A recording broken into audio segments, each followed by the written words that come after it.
pagi saudara-saudari yang dikasihi Kristus. Mari kita mengawali hari baru dengan mendengarkan firman Tuhan yang diambil dari Injil Lukas bab 1 ayat 26 sampai dengan 38. Tuhan bersamamu. Inilah Injil suci menurut Lukas. Dalam bulan yang ke-6, Allah mengutus malaikat Gabriel ke sebuah kota di Galilea bernama Nazaret kepada seorang perawan yang bertunangan dengan seorang bernama Yusuf dari keluarga Daud. Nama perawan itu Maria. Ketika masuk ke rumah Maria, malaikat itu berkata, "Salam, hai engkau yang dikaruniai, Tuhan menyertai engkau." Maria terkejut mendengar perkataan itu, lalu bertanya dalam hatinya, apakah arti salam itu? Kata malaikat itu kepadanya, "Jangan takut hai Maria, sebab engkau beroleh kasih karunia di hadapan Allah. Sesungguhnya engkau akan mengandung dan akan melahirkan seorang anak laki-laki, dan hendaklah engkau menamai dia Yesus. Ia akan menjadi besar dan akan disebut anak Allah yang Maha Tinggi. Dan Tuhan Allah akan mengaruniakan kepadanya takhta Daud, bapa leluhurnya. Ia akan menjadi raja atas kaum keturunan Yakub sampai selama-lamanya, dan kerajaannya tidak akan berkesudahan." Kata Maria kepada malaikat itu, bagaimana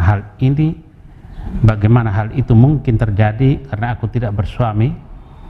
Jawab malaikat itu kepadanya, "Roh Kudus akan turun atasmu, dan kuasa Allah yang Maha Tinggi akan menaungi engkau.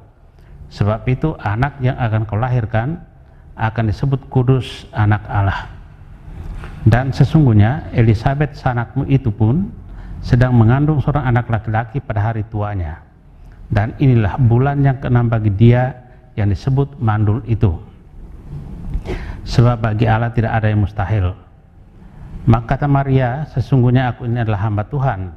Terjadilah padaku menurut perkataanmu itu." Lalu malaikat itu meninggalkan dia. Demikianlah sabda Tuhan. Saudara-saudari yang dikasihi Kristus, tema yang akan kita renungkan hari ini, kepasrahan dan kesetiaan Maria. Hari ini kita merayakan pesta Maria dikandung tanpa noda. Perayaan ini mengungkapkan keyakinan kita akan kesucian Santa Maria, Bunda Yesus.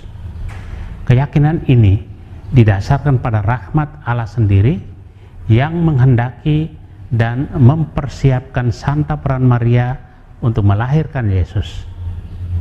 Keyakinan ini juga diperkuat oleh kualitas diri yang ditampilkan Maria dalam keseluruhan hidupnya.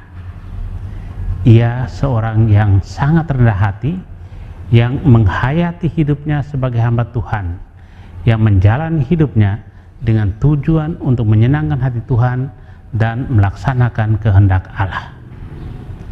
Kesederhanaan Maria mengingatkan kita agar kita menjalani hidup dengan cinta yang tulus dan tidak berbelit-belit, dengan tidak merepotkan diri dengan hal-hal yang rumit. Kesederhanaan menyapa kita untuk bertanya, mengapa kita gelisah dengan hal-hal yang dangkal dan tidak mau puas dengan hal yang mendalam?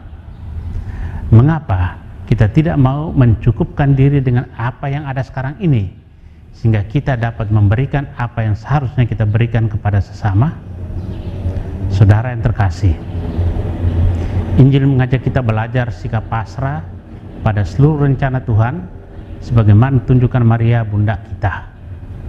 Meski kita menyadari betapa sulit menghidupi nilai kepasrahan, kesederhanaan, kesetiaan di tengah arus zaman seperti sekarang ini, tidak mudah mengambil sikap sebagai hamba di saat orang berlomba-lomba memperjuangkan harga diri, gengsi, dan sebagainya. Salah satu sikap seorang hamba adalah rendah hati dan siap melayani. Sikap rendah hati juga semakin sulit kita temukan dalam kehidupan bersama. Inilah tantangan kita sebagai murid Kristus dan putra-putri Maria. Amin. Marilah kita berdoa. Tuhan, pagi ini kembali kami naikkan syukur dalam doa dan permohonan. Terima kasih sudah menjaga kami saat tidur maupun bangun. Terima kasih untuk udara sejuk dan segar pagi ini. Tuhan, kami hendak beraktivitas, kami mohon tuntunan dan pemeliharaan-Mu. Jauhkanlah kami dari yang jahat dan berilah kami kekuatan dan kesehatan. Utuslah Roh Kudus-Mu menyatu dalam diri kami sebagai vaksin ilahi yang memberi kekebalan tubuh dan mematikan COVID-19 yang mengancam kehidupan kami. Kami serahkan hari ini ke dalam tangan-Mu. Kristus terang dunia, berkatilah keluarga-keluarga kami, ajarlah kami untuk saling mengasihi dan mengampuni. Jadikanlah kami alat kasih-Mu, dan pantaskanlah kami menjadi hamba-Mu yang setia. Amin. Tuhan bersamamu.